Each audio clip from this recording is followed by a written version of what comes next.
So I'm going to save that till the very end. The last slide, and then I'm walking out the door.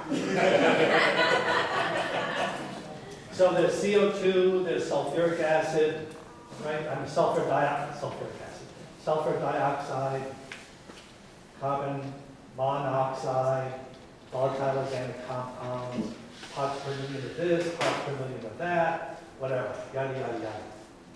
If you want a more complete picture of what actually is coming out of the stacks, there it is. And I know it's difficult to read, but you should start looking at things, and again, these are small numbers. Benzene, that's a carcinogen. Arsenic, anybody have their arsenic today? Ammonia, look at the amount of ammonia coming out, pounds per year. You know, if this was a power plant in Detroit or some type of industrial setting, maybe we would all maybe feel a little better. This is in the middle of the woods. This is in your backyard.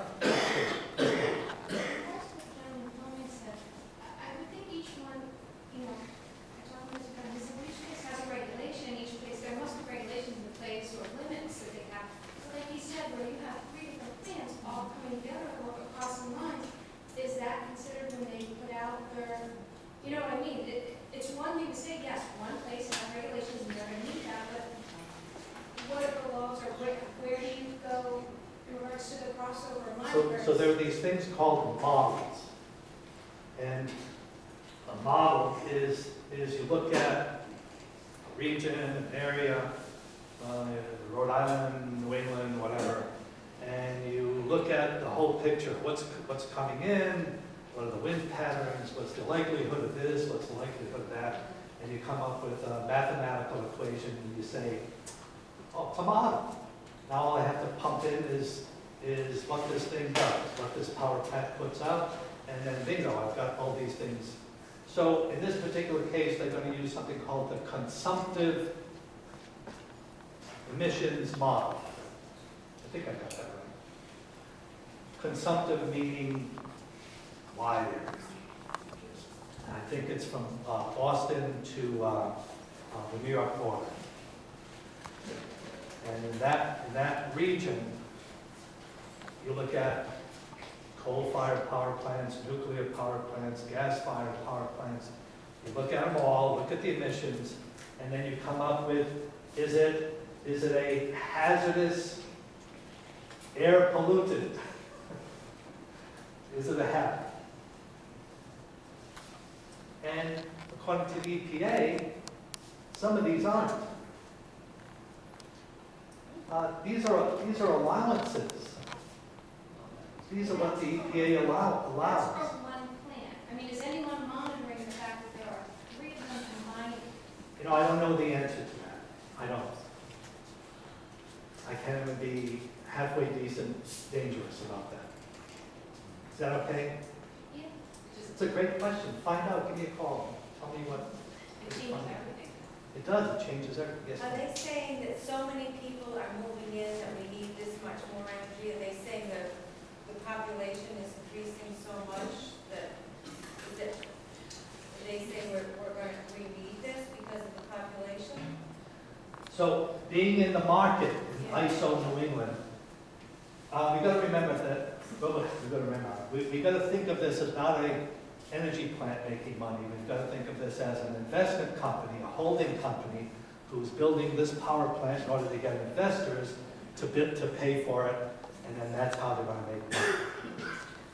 So to do that, to get an investor to put their money into this power plant, you got to sell the energy. And that's why ISO New England had an auction a couple of months ago. And they said, hey, you power plant guys, come on down, put your bid in of what you think your energy is worth, and then we'll see if we can find a buyer for it. It's a 1 gigawatt energy producing facility. Invenergy sold half. Sold about 497 megawatts of energy. They didn't sell it all. So we start to think, oh, maybe there's no market for it. Actually, Connecticut, Rhode Island, Massachusetts, we're doing really well with energy efficiency. Rhode Island, southeast corner of New England, we're doing really, really well with energy efficiency. Solar, insulation, National Grid is giving away and selling these LED bulbs. We do really well with energy efficiency. And because of that, and because of the glut of electricity in our area, they didn't sell it all. We actually have a glut of electricity in both New England and southeastern New England. Rhode Island and southeastern New England.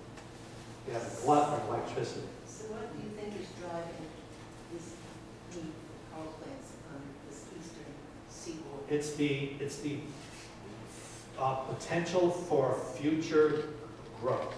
They're banking on the next 4 or 5 years. If this plant is permitted tomorrow, they won't actually pull a switch till about 2.5 years from now. And I understand that, and they sell their electricity at auction. That's how they, yeah, okay. That being said, I live in Killingly, where they're proposing a power plant. And one of our group has been doing a great deal of research on it, and he says that the reason, or he's researched and read stuff that says that the reason President Obama has put a mandate out to car manufacturers that they be not using gasoline anymore, but be electric powered by the year, I don't know, if it's 2022 or 2025. That they have to get 150 miles per gallon, per gallon of, well, they have to get 150 miles out of whatever they're using. They're going to be electric, was the whole point. And that's why there's this big push for energy plants. You have to show need. I don't know about your side of the council, but when in Connecticut, they have to show a need. And they're using this need based on that Obama mandate to push these power plants. And there's going to be a few more. The one in Killingly, this one, well, I've already heard of at least 2 or 3 more. One in Blackstone. They're going to follow the pipeline, follow the anyway. So we think that that perhaps maybe 2 or 3 years from now they'll sell the rest. But as of right now, they're not selling any. They're only selling half of what they're being produced, what they're saying they're going to produce. And because of that, we've heard recently that they're only going to build half a plant. In other words, they're going to build one turbine, turn the switch, produce the electricity, and then hope for 3 or 4 years from now they'll build another one. We're going to talk about just what that means in terms of construction in a minute. Yes? How can they sell, I know the public hearing, I didn't talk about this, and I couldn't believe it. It's true that they already sold the power. How can they sell the power when they haven't even got approval yet? It's a pre-sale. It's like, it's like a contract with signing if they it's a can get it, contract, and yeah. they- If, there's an if then. So if we produce it, this is what we're going to get. And then they can take that contract, go back to their investors and say, you know, we got X, we'll give you 8% on every dollar that you give us over the course of whatever, per year, 10 years, yes, sir. Getting back to your initial thing, about this is all from fracking gas, through Algonquin. Yep. I'm not buying it. It's like going to the gas station. I mean, who filled the tank? Am I getting 93% or am I getting 87%? You're telling me that's all they're gonna burn is fracking gas out of Pennsylvania? Pretty much. But they've Well, already I thought permitted. I had seen it all. Yeah. Well, who's gonna monitor that? They have to, according to the application, they have to submit a request to burn oil.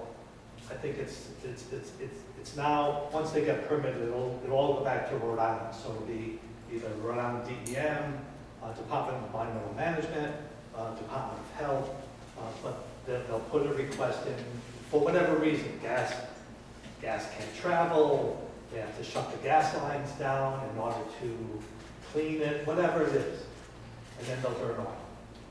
But the turbines, the turbines are gas oil-fired turbines. Right.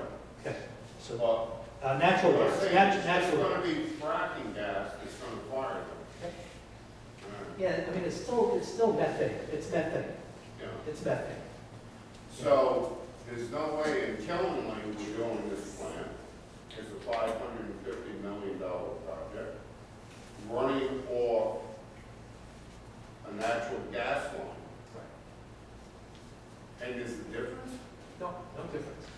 Same, it's the same. thing. So, there's no way to tell where the gas went? Most methane comes from fracking. Okay. I can live with that. Okay, I shouldn't say fracking. It comes from the fracking process. right. It comes from a fracking process. You drill a couple miles that way, you drill about 5 miles that way, you make these mini explosions, you pour a whole bunch of water in there, and then what comes back out is oil and methane. And that leaves room for earthquakes. Did you read that? And earthquakes, yes, ma'am. Do you know how the technology that this plant would use to produce power, how that compares to the existing plant in Killenly on 395? From what I understand, it's pretty much the same. This will be the first of its kind. They haven't really built anything like this yet, but it'll be similar. And as far as electrical output, how does this compare to what Killenly is That I don't putting know. out? What is the potential output? Is it about 500 megawatts? Well, they have to do the whole thing. It's gonna generate enough to do 550,000 homes, but they turn out to be in Afghanistan. You know, it's, Not around here. yeah, it goes on the grid, it has nothing to do with local residents at all. Which is an important point, and that's not mentioned up here, but I'm glad you mentioned it. Most of the electricity that comes from this power plant, the Invenergy project, will end up in Boston, Yeah. because that's where the market is. Yeah. Like I said, Rhode Island, this area, we do really well with energy efficiency. We're really good. A huge thing to point out, though, the difference in Killenly, not that I like power plants, but between Killenly and this is using an MTBE tainted well. So cool. That's a huge Big difference. Big They difference. should just take all that money and buy coffins, because No, no. Yeah, but at least somebody's treating it right now, it's just sitting in the ground. There's a chance to use it. Somebody's partially treated. No, But as they right- pull it out, what replenishes it? No, right now, it's not being treated. It was capped, Yeah. I think, almost 12, 15 years ago, But maybe this, more. this thing isn't really gonna treat, not with just the carbon filters, it's not gonna treat to the point that, I don't think it will. that I would treat. No, I don't think so. So let's talk about, a little bit about what the future holds. And I've been saying that it's a future brownfield site. And in Rhode Island, particularly in northern Rhode Island, northwestern Rhode Island, we already have a few sites. We have the Western Sand and Gravel Pit, we have the landfill resource recovery place in North Smithfield, Tech International, which is right down where I live in Mapleville, off of Hooper Road. That's 37 acres. Rhode Island Central Landfill. All of those are brownfields. This will be the second biggest brownfield in Rhode Island when it's obsolete, when they decommission it, tear it all apart, send everything away, and then what's left is going to be about a 60-acre brownfield.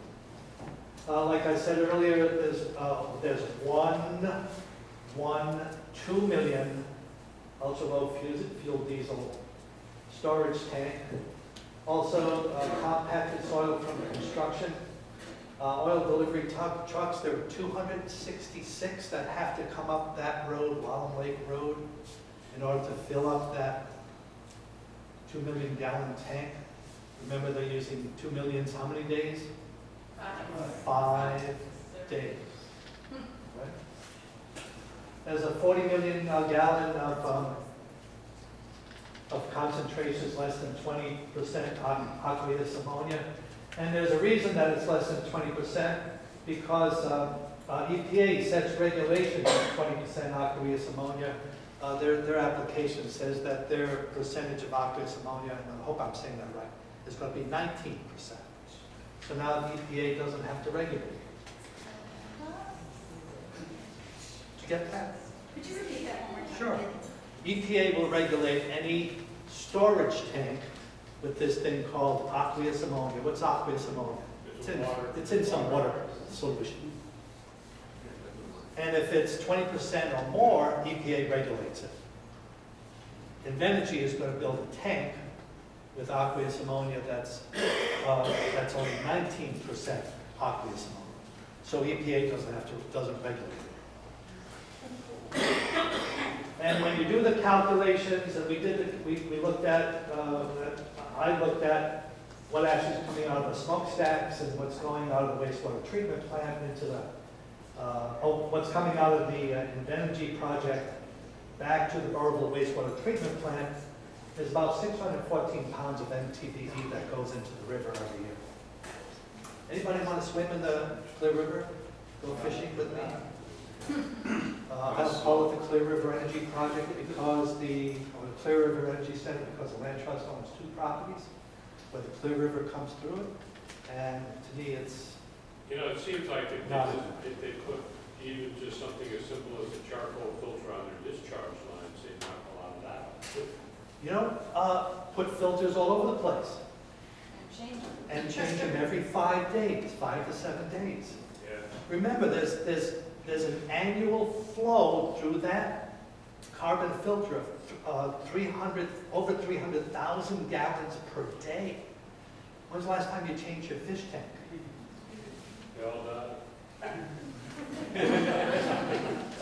So, talking a little bit about the wastewater sewer pipeline. Here's the proposed power plant. Here's the travel of the proposed line. Here's the wastewater treatment plant. Here's the well connection, which is right downtown Pasco. Is it right downtown? Yeah, it's right downtown Pasco. Yep.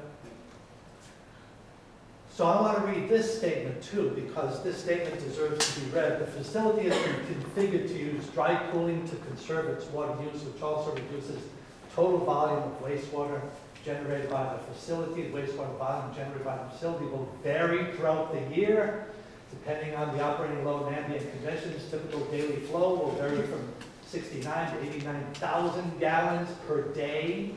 During the frequent times in winter, the facility is required. In other words, they got to keep the generators making electricity. They're required, or they get fined. Does anything, So let me finish. So the total wastewater volume discharge will be approximately 200,000 gallons per day. okay, that's over and above what Burrillville's plant is Already already rated at. taken. Has that study been done to show what percentage? According to the Pasco Utility District, they want the water. They feel they can handle it. I don't know, does anybody belong to any sewer systems here, wastewater treatment plants? No, but I was out. That's a lot of water. When they went to tertiary treatment, so. That's a lot of water. I don't know. And A I'm lot of just, water. like, what are they currently processing the water every day? And Yeah, I will used this to- be double it or Yeah, quadruple I used to it? know that. I 10 don't know times that more than anymore. I'm not even going to give you a number because I don't know that figure anymore. When they change over to oil, how many more gallons a day use? You know, that's what we're going to talk about next. But before we talk about this, and it's about 20 minutes past 8, how we doing, by the way? We okay? We good? Want more or less? The same? Does anybody know what a watershed is? Yeah, What's a watershed? it's the area that, from a mountain range to a mountain range, the water, Yeah. Yeah, I'm going to play this video, and I'm going to try to narrate it. I'm not going to narrate it. I could plug it in. Should I plug it in? It's really short. It's a British accent, so you gotta love them anyway. You gotta love them.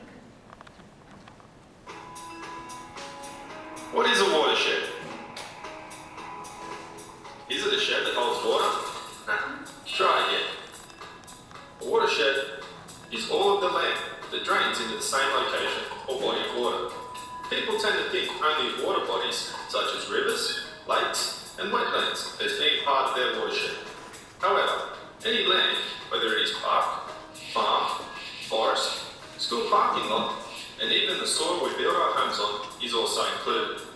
Think of a watershed as a funnel, collecting all the water within a specific area and draining into the nearest body of water. Drop by drop, water is channeled into soil, groundwater, creeks and streams, making its way to larger rivers and eventually the ocean. Everyone in the world lives in a watershed. Watersheds know no political borders, whether local, national or international.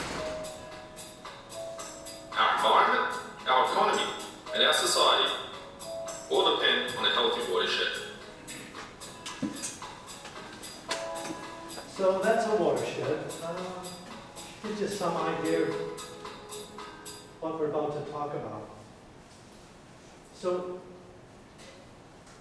if you take upwards of 300,000 gallons of water out of the ground, it's got to come from somewhere. It's got to be replaced somewhere. And in the application, there's this statement. Now, I want to preface this section by saying the Burwell Land Trust owns two properties, a 16-acre property right next to Wallam Lake, and a 22-acre property just beyond where National Grid has their power lines on Wallam Lake Road. They're gorgeous places. You'd think you were in another planet. The one along Wallam Lake Road, we think has not been harvested or logged for almost 150 years. Those trees are incredible. They're tall, healthy. It's another planet. When we acquired that property, we had no idea what was down there until we walked it. It was beautiful. Lush. According to their application, and I'll let you read it, although neither the Pasco Utility District nor the Harrisville Fire District has a surface water intake on the Clear River. The Clear River groundwater reservoir and river are hydraulically connected. As a result, water supplied to the project from the Pasco Utilities well 3A, this is the one that's tainted with NTDE, should be considered to decrease the water flow available in the Clear River. And for the purposes of analysis, it will be assumed that there is 1-for-1 reduction in the Clear River flow based on water supply to the project from the Pasco Utilities District well 3. This comes from section 6.2.4, water supply impacts of withdrawals in the Clear River. 1-for-1? 300,000 gallons a day is going to be taken out of that river and isn't going to be put back. And 48% of it is going to go up into the atmosphere. Now, have we become friends over the last hour and a half? I'm ripping mad. As a land trust president, I'm angry beyond belief. And I don't mind telling you that when I read that, where am I living? What is this insanity? Yes. Two questions, the MTBE tainted well, they capped that, so does that contain the MTBE, or does that still kind of run through the soil as we're all sitting here, Toxicology 101. still running through the soil? So when it's down there, it doesn't, as was shown on that watershed, it just doesn't stay in a straight line. It actually starts, the MTBE now, starts making this plume underground. This is all underground. And it's within the watershed now. And what they're saying, I won't tell you what I think they're saying. But the plume has, over the last 30, it was 1990, let's say, I can do the math a lot easier, 26 years. Over that 26 years, it's traveled. Hasn't traveled far, but it's traveled. And it's gotten wider. Underground. It's definitely underground. And it's going to keep going until it hits some water body, most likely the Blackstone. Eventually, it'll go to the Blackstone. Hasn't gotten there yet. From every indication, it hasn't gotten there yet. But it's pretty wide, it's pretty long, and it's pretty wide underground. So when they stop pumping out, what they're trying to do is actually take that plume and stop bringing it in. They envision, they're thinking that it's going to take anywhere between 20 and 30 years. Oh, here it is. There we go. They're saying it's going to take 20 to 30 years. Can you just point to the Clear River and the well in that picture? Clear River is right here. Whoops, I'll get it. There's the Clear River. Clear River, Wilson Reservoir. This is a brook that goes through the Algonquin property. Down here is Leland Brook. The land trust owns a property right over here on both sides of this dirt road on Jackson Schoolhouse Road. I don't know if anybody's been on Jackson Schoolhouse Road. So either side of the dirt road, the land trust owns both. Used to be the Edward Bach property. Did I answer your question? Do you see the Clear River now? Yes, but where's the tainted well Oh, in relationship to that? it's way back. It's way back. It's way back there. Yeah, so this is still Wilson Reservoir, so the Clear River is not shown. The Clear River is over here somewhere. The tainted well is right there. That's beautiful downtown Pasco. Okay? That diagonal line under the top left corner there, is that the power line or the railroad line? Oh, this one? Yes, That's the power line. that's the power line. Yeah, that's the power line. Okay. Yeah. And we don't want to hear the video again. So they're saying it's going to take anywhere between 20 and 30 years to fix the ground. My understanding is from a presentation several years ago, is that the eastern part of Thompson and going into that section of Rhode Island is this one big aquifer underground. It's all one piece. And it's one of the cleanest aquifers in the Northeast. And my well goes dry on years like this year. I'm very concerned. I'm about 200 feet deep, but I run out of water in August. I have to be very conservative. If this is sucking that much water out, it's taking water out of my well, because it's all connected. Is that right? Is my well going to be right even more often? Most likely, and again, we're on some new ground here. This is the science. Let me see if I can find something to tell you what the science is. Well, we'll get to that. The science suggests that the well, the tainted well, 3A, will start sucking water in from everywhere.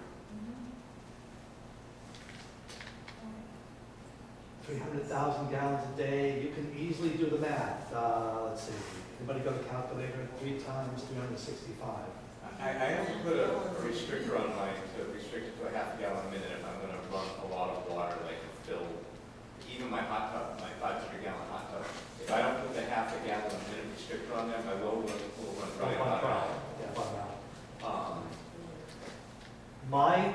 them to restrict to a half a gallon a minute?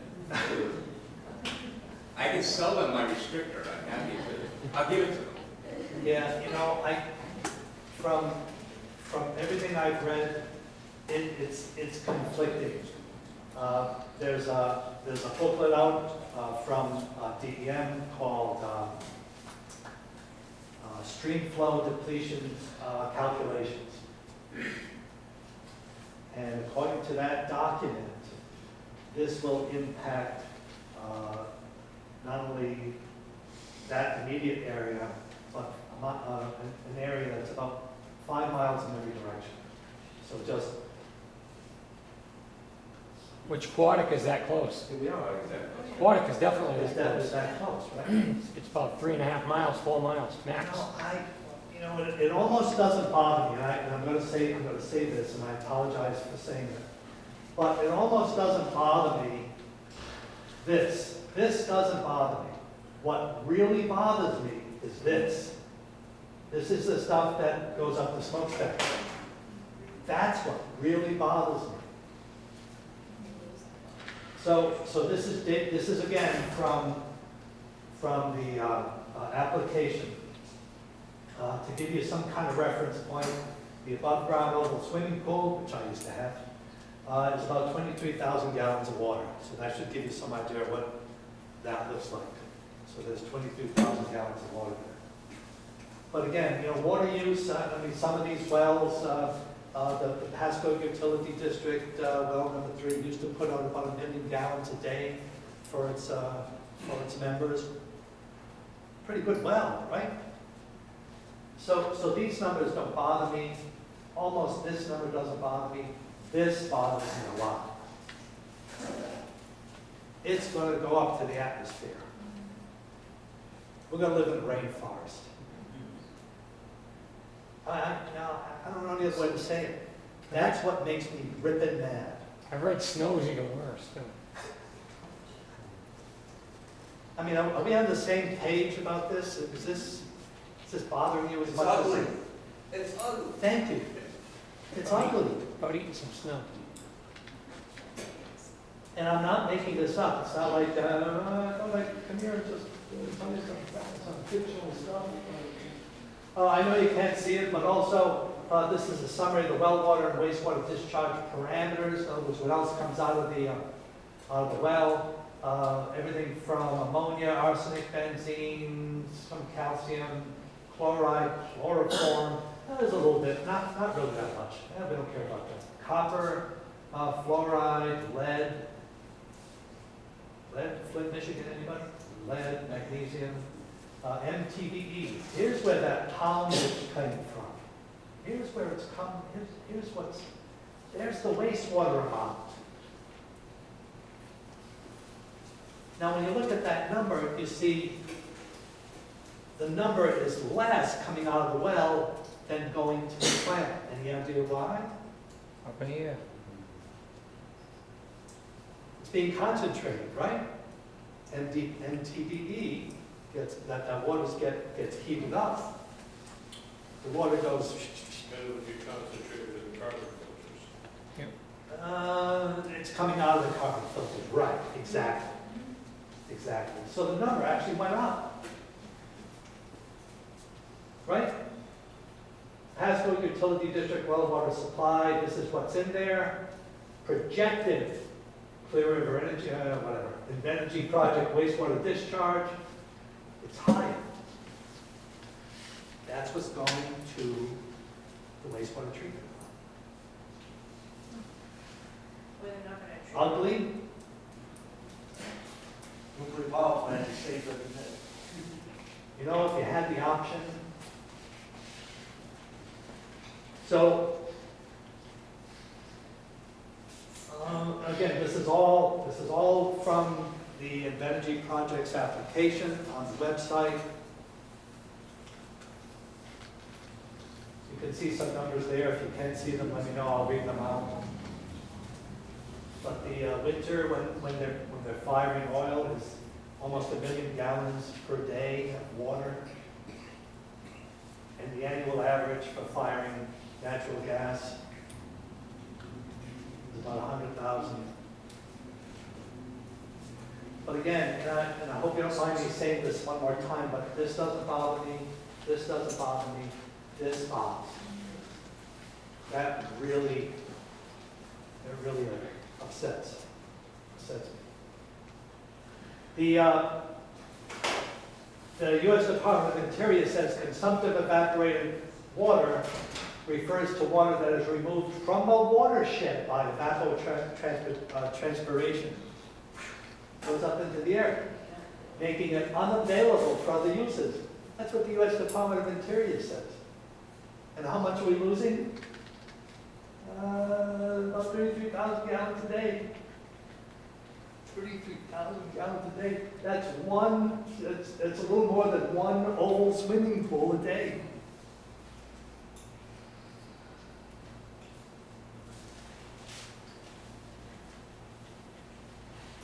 So at maximum demand, and this comes from an email I received on March 22nd, 2016. I'll let you read the statement. At max demand, supplemented by heating oil, that's my added comment there. The power plant effectively takes all of the available water from the aquifer. Who was talking about the aquifer earlier? Takes all the water out of the aquifer during oil, when they use oil. 2 million gallons for 5 days. So in 5 days of oil burning, they take all the water out of the aquifer. Now, to be fair, and I have to be fair, Ocean State Power, since they've been in operation since the 1990s, I think has used oil as a source of heating, turning their turbines once since 1990. When I say once, they've used it, I think, for about 30 days once, some really cold winter when gas prices were through the roof, natural gas prices were through the roof, even from Canada. And they had this 2 million gallon fuel oil tank right next door and said, hey, let's just flick a switch. So since 1990, they've only used it once. But, like you said, you got 2 million gallons of oil at $1 a gallon, there's $2 million there. And if you don't use it within X amount of months or days, it becomes useless. So, and I'm not going to credit this, so please don't ask me who said this, because I can't tell you. I mean, I know who it is, but I can't tell you who it is. But essentially, this stream flow depletion methodology, which hasn't been promulgated, hasn't been released for public discourse, is holding the methodology. But in essence, the public should know that this power plant, this one power plant, will effectively take all of their remaining available groundwater. In other words, there won't be any available for new development in town. I didn't say that. This guy did. Where does it come from? How does it come back into the aquifer? You got a reservoir here. I got the Clear River, 2 of my properties. Do you understand why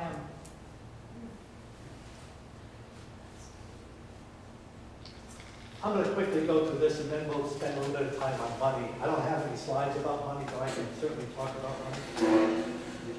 We'll talk about traffic patterns. This might not apply to you, but it'll give you some idea of the scope and scale of this thing. So they're projecting about a 30-month construction duration.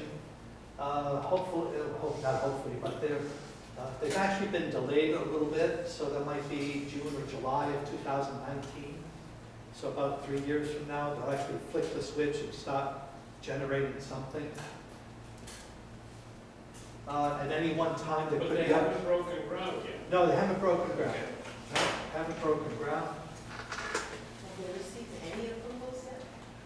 Nothing. No, nothing. No, it's still out there. There's a certain other parts of this. There's a construction, laydown, parking. I apologize for standing in front of you. There's the overhead transmission line, gas interconnection, project site, get some idea what it looks like there. That's what it looks like from a satellite point of view. You see Wallen Lake Road there. So that's what some of the traffic's going to look like. Some office trailers, aggregate trucks, maintenance shop, warehouse, civil equipment, craft trailers.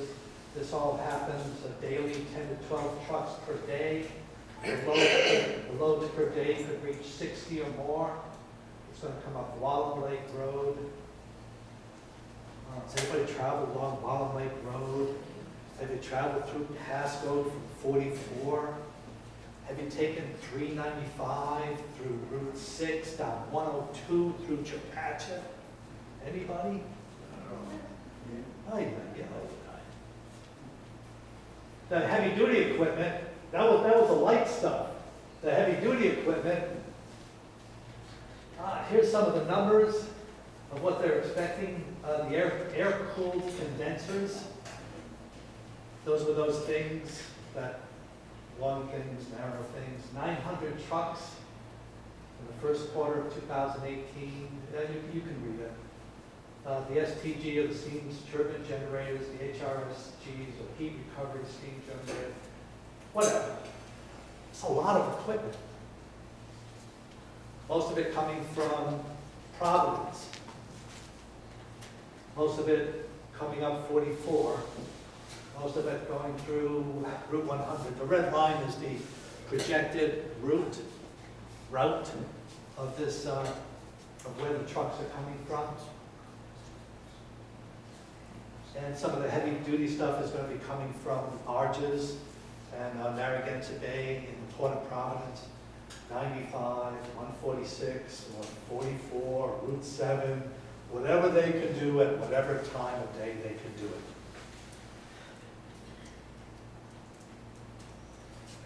It's a lot of equipment. Anybody ever been on an industrial construction site? I have. It's massive, right? I mean, it's not something you want to casually walk around in. You can't. You get killed. I have. Is any of that information in their application? This is all from their application. Okay. Yep, this is all from their application. All of these tables, all of this information. This chart comes from table 6.8-2, right from their application.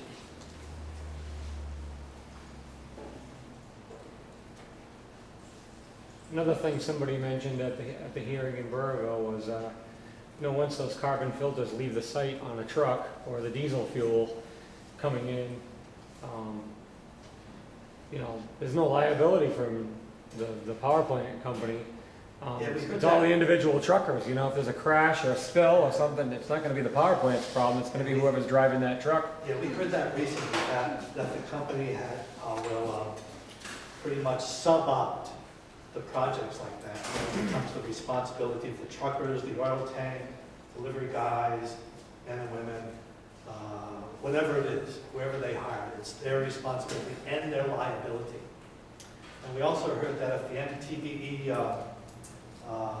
water line from the Pasco Utility District ruptures or breaks or cracks or leaks, it's Pasco Utilities District problem. Wow.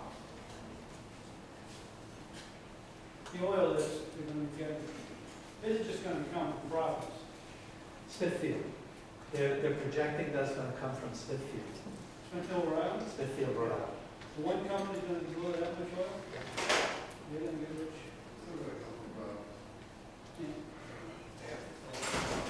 Yeah, they have to fill up the problem. How many wetlands is this going to destroy? Because I heard there was, a wetland that was going to. So we've been in touch with the Army Corps of Engineers to figure out, let's see if I can get a better picture.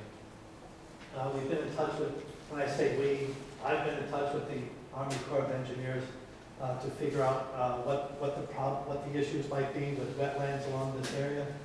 They say it's going to be minimal wetlands. So minimal means anywhere between 1 and 10 acres of land. wetlands. The Army Corps said it's minimal, Yeah, they say that's minimal. but it's not in their backyard. No, it's according to the Clean Water Act, it's section 404 of the Clean Water Act. I read that act backwards and forwards, and if they say that it's 1 to 10 or 5 to 10 or whatever. Does that report include the miles of power line? Now we get a little bit of an issue, because like the liability for the oil tankers, all of a sudden these projects associated with this main project, these ancillary projects are being subbed out. National Grid is responsible for doing the tie-in. National Grid is responsible for putting the extra power line in from the power plant to the Sherman Road substation, that 6.8 mile thing. So now it's National Grid's issue. So National Grid, last time they put it in, you're in a butter for the National Grid line. We expect the Army Corps to come back and say, well, there's a disturbance there, and National Grid being as good as they are, and I have to give a lot of credit to National Grid. And I really do. That they will do their best to offset the wetlands impact along that existing right-of-way and corridor. Yes, ma'am. At what point in the process, or has this already been done, where an environmental study is conducted? Have you like read ahead? She Can I has ask to a make. wetlands question before you Yeah, sure. do that? Since we just had the discussion, I mean, that seems like we're talking wetlands for construction. What about operation? When it sucks all the water out of the ground, it's gonna dry up the wetlands. That's not minimal. And it depletes the one-to-one along the Clear River, as stated in their application. That's not minimal. I It's the understand water the well construction. in the Clear River. In the Clear River. I don't know the answer to that question. I don't know. An environmental impact statement has not been done. According to EPA, the land trust petitioned Region 1, Kurt Spalding at Region 1 EPA, for the EPA to conduct actually to open up a file and conduct their own EIS, environmental impact statement. Do you all know what that means, environmental impact statement? It's okay to say no. Do you know what an environmental impact statement is? No. No? So during the environmental impact statement, one of the provisions is you have to find alternatives to the site. And you have, it's a set number of criteria. And you go down and it could take anywhere between 1 and 10 years to do an EIS. A lot of damage can be done to plants. Well, that's before permits. yeah. Does that have to be completed before they can break Right, ground? yeah, it does. So the EIS, so the land trust petition, Region 1 EPA, EPA came back and said it's not our responsibility. All environmental assessments have to go through the state Department of Environmental Management. So EPA is not going to do an EIS. No EIS. Army Corps of Engineers will not do an EIS. FERC might do an EIS. Federal Energy Regulatory Commission might do an EIS. I'm confused. Are they voting on this in September? Did I hear that? They're voting on this? It looks like now probably February of 2017. So even if they vote, you're saying that they can't actually go ahead with this until one of those EIS has been done? No. Army Corps will not do an EIS. They don't have any reason to. EPA will not do an EIS. Rhode Island DEM will not do an environmental impact statement. FERC might. So they're not required? They're not required. This is not a major wetlands disturbance.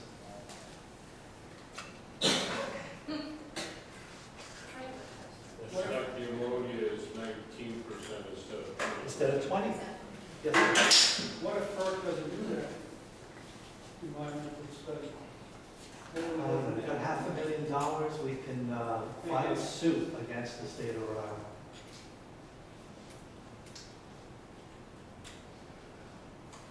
So the power plant will be the largest of its kind in New England. We think and we know that biodiversity will be threatened. The current environmental assessment, which is in the Invenergy application, draws the wrong conclusions about biodiversity. And I have to say, I have to give a disclaimer. So we hired a couple of biologists, we hired a biologist, a frog guy, and a bird guy, and said, look at the application and tell us what you think. Because they all came back and said that it was woefully inaccurate, woefully inadequate, and the application should be rejected based on that alone. But according to the Energy Facility Siting Board, that was one of the things that you have to check off. So they did an environmental assessment. Wasn't very good, but they did one. So according to the Energy Facility Siting Board, that box is not checked off. Sounds like that's one that they did with the envelope, the Buddy Cianci stuff. You know, I try not to get too cynical, because it would be easy to get cynical. I understand applications. I work as a documentary filmmaker, and I'm always applying for this or that and grants. And if I can get to the minimum, if they say, please provide X, there it is, X, check it off, move on. I still got Y and Z and A through Q. So they did, they hired a couple of folks, went out to the site, did a few measurements on a day, took some readings, made the report, filed it along with the application. Isn't it also true that this, the same site that they want to build this on, you're going to get to that, aren't you?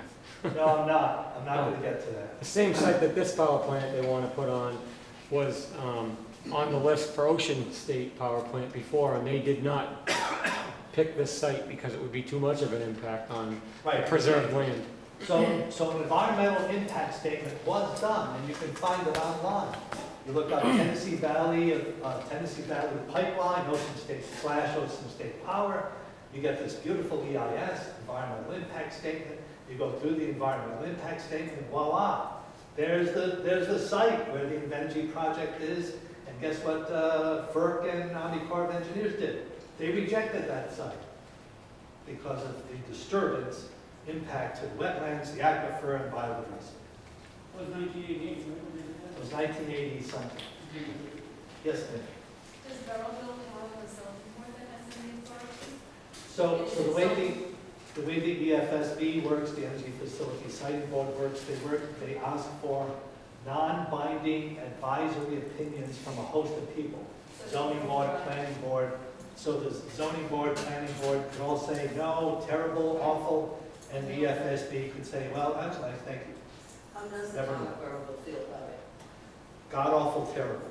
We all, well, I shouldn't say we all. The whole town? There's a vocal majority, and I like to say it that way because the people that come out and actually voice their opinion one way or the other seems to be on the opposition side rather than on the pro side. Talk a little bit about money, and I'm going to talk really not much about money. It was thought of that this power plant would provide about 12% of budget.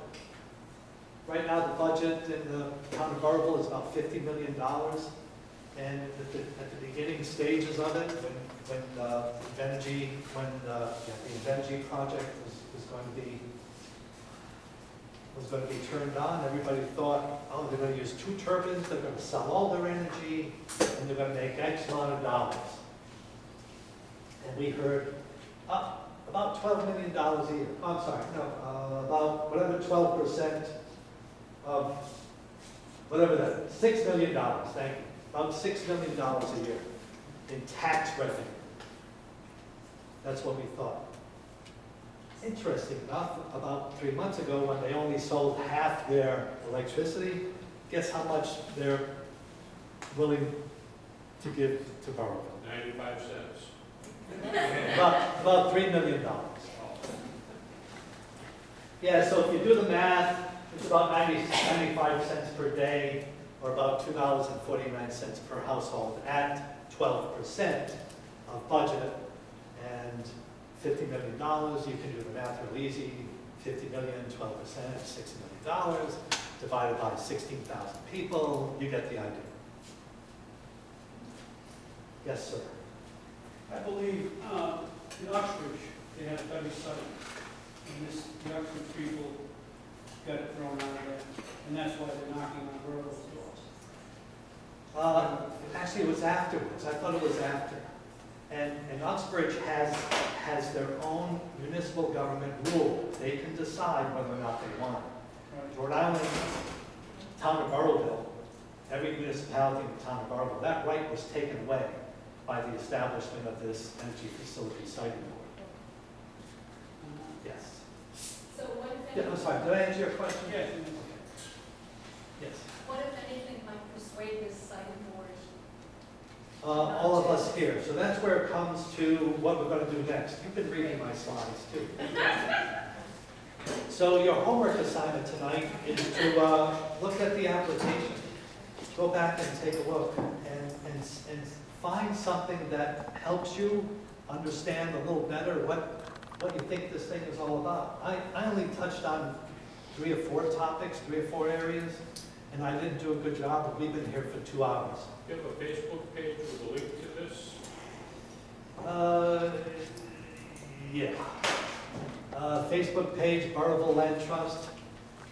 Facebook page, Burrowville Land Trust. Yes, ma'am.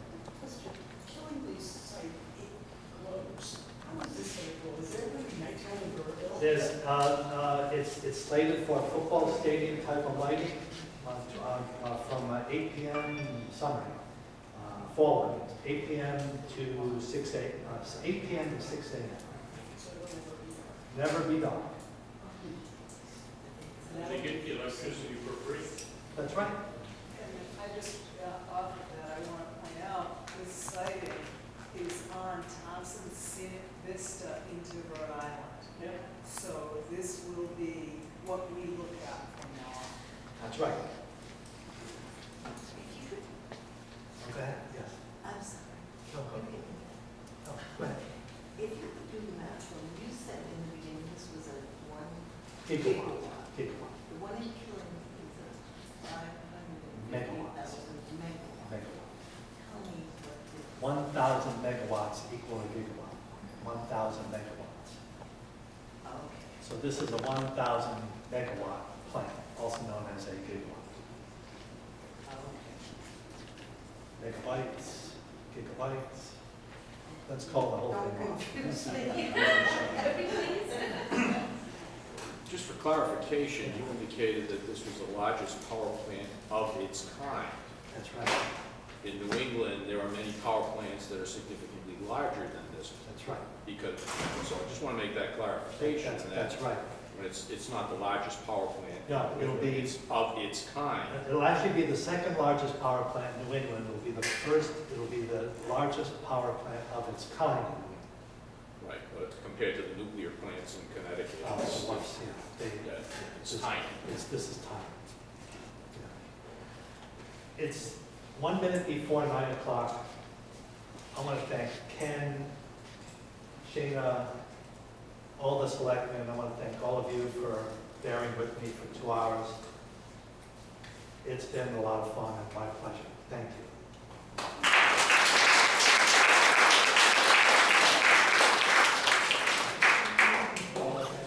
So what do we do next? Oh, what do you do next? Besides read that. Yeah, go read, send letters to the Energy Facility Site Board. Go bug that man right there to see if you get a town council resolution or a resolution based on something you're comfortable with, whether it be water depletion, emissions, impact area, all of the above, aquifer depletion.